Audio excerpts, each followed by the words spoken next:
பாருங்கோ, இதுதான் நான் வாங்கியிருந்தேன்னா புளியம்பழம். சரியா, ஊரில் இந்த புளியம்பழம்லாம் சும்மா காய்ச்சி நிலத்தில் அவ்வளோ ஒரு தரம் எடுப்பார் இல்லை. இந்த இதை $7 வாங்கியிருந்தேன். ஓப்பன் பண்ணி காட்டுட்டேன். ஸ்வீட் ஸ்வீட் டமரன் போட்டுரு. டமரன்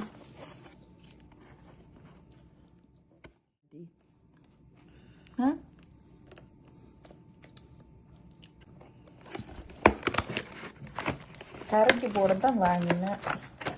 புளியம்பழம் இல்லை, இனியம்பழம். இது இனிக்கிற புளியம்பழம். 2 பேர் ஓப்பன் பண்ணுவது இனியம்பழம். ஓப்பன் பண்ண தெரியல.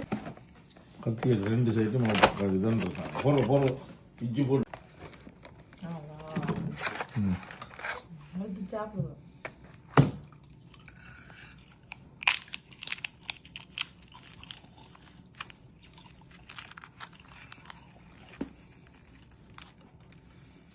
கையை பார்த்தாலே ஆரம்பம்.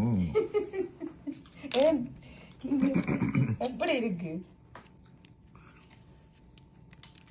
இந்த கையும்? இப்ப கேவலம் தம்பி, இங்க ஓடியா ஒரு நியூ கைண்ட் ஆஃப் ஃப்ரூட்.